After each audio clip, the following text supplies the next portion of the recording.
नमस्कार, सादर प्रणाम। आज हम बात करेंगे 20 नवंबर को संपन्न हुए उत्तर प्रदेश के 9 विधानसभा क्षेत्र में संपन्न हो चुके उपचुनाव के बारे में। इन चुनाव का परिणाम तो 23 तारीख को आएगा, लेकिन तब तक हम एग्जिट पोल का आनंद ले सकते हैं। वैसे मेरी मोटी बुद्धि में जो आया है और जो हमने 20 तारीख की सुबह से शाम तक तमाम पोलिंग स्टेशन पर जाकर देखा है, वो यकीनन अचरज भरा है।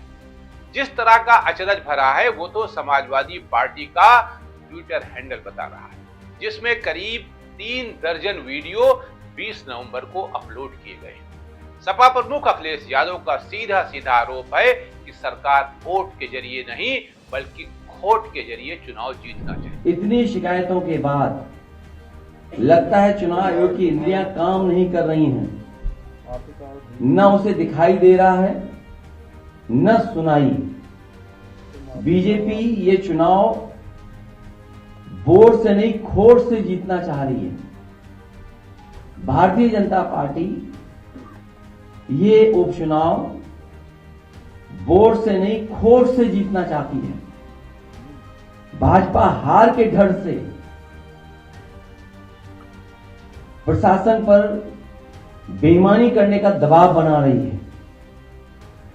भारतीय जनता पार्टी हार के डर से पूरे प्रशासन पर दबाव बना रही है कि अधिकारी बेईमानी करें। मैं अपने मतदाताओं से अपील करूंगा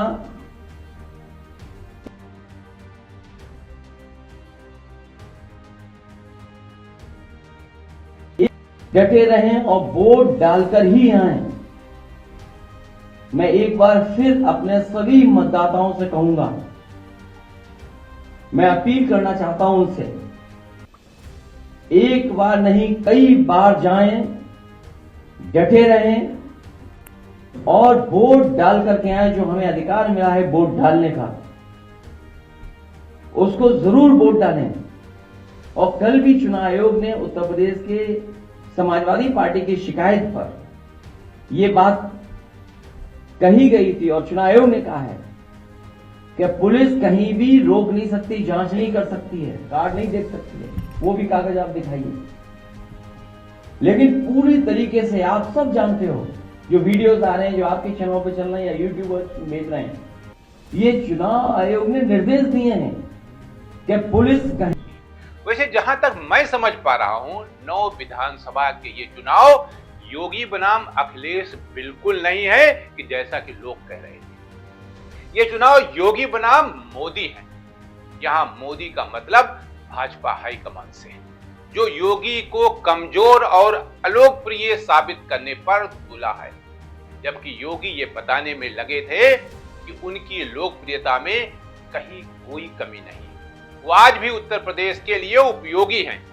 यही कारण रहा कि सत्ता प्रतिष्ठान ने 9 विधानसभा सीटों पर जीत हासिल करने के लिए वो सब कुछ किया जो किसी भी युद्ध में जायज होता है। मैं यहाँ सपा या भाजपा द्वारा लगाए गए किसी भी आरोप पर चर्चा करने वाला नहीं हूँ, क्योंकि चुनाव के दिन से ही इस तरह की चर्चाएं हो रही हैं। लेकिन जिस तरह चुनाव ड्यूटी में लगे 5 पुलिसकर्मी सस्पेंड हुए, वो ये बताने के लिए काफी है कि चुनाव परिणाम क्या आने वाले हैं। इस मौके पर मैं पूर्व प्रधानमंत्री तथा भाजपा के शीर्ष पुरुष अटल बिहारी वाजपेयी के कुछ भाषणों का उल्लेख करना आवश्यक समझता हूं, जो उन्होंने समय समय पर दिए हैं। चुनाव आयोग के बारे में उनका कहना था कि चुनाव आयोग का निष्पक्ष होना ही पर्याप्त नहीं है, उसे निष्पक्ष दिखाई भी देना चाहिए। उसमें सरकार की अनुचित कार्रवाइयों को, अनुचित सलाहों को, अनुचित दिशा निर्देशों को ना कहने का साहस होना चाहिए, क्योंकि स्वतंत्र और निष्पक्ष चुनाव लोकतंत्र का आधार है। ऐसे में अब यह प्रश्न उठना स्वाभाविक है कि क्या चुनाव आयोग निष्पक्षता के आधार पर कार्य कर रहा है। इस तरह आम आदमी के सवालों, उनकी समस्याओं तथा उनके असफल कोशिशों को रेखांकित करते हुए पूर्व प्रधानमंत्री वाजपेयी जी ने कहा था कि देश का वर्तमान चित्र अत्यंत पीड़ादायक है। वायु में बगावत की बू आ रही है।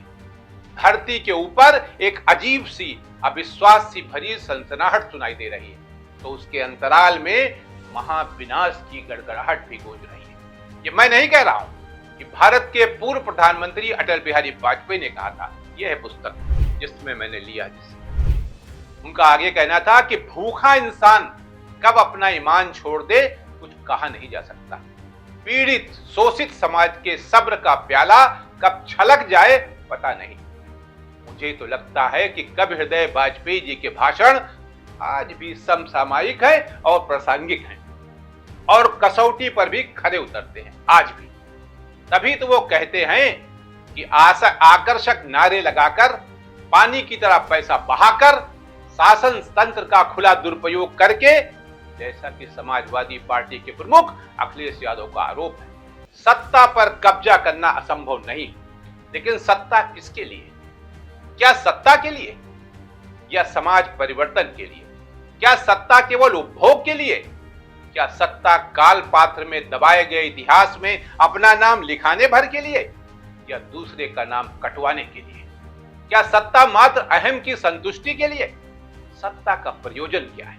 आज की तारीख में भारतीय जनता पार्टी की सरकार है।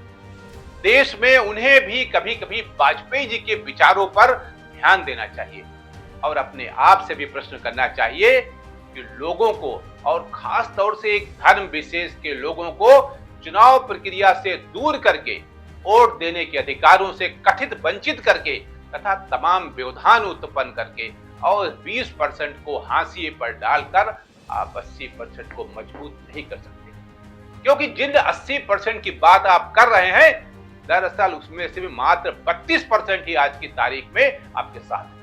इसलिए भाजपा के नेतृत्व तथा संघ परिवार को एक बार इस पर विचार जरूर करना चाहिए कि हम कर क्या रहे हैं। अंत में, तुमसे पहले वो जो एक शख्स यहां तख्त नशीन था, तुमसे पहले वो जो एक शख्स यहां तख्त नशीन था, उसको भी अपने को खुदा होने पे इतना ही यकीन था। आज के लिए इतना ही। नमस्कार।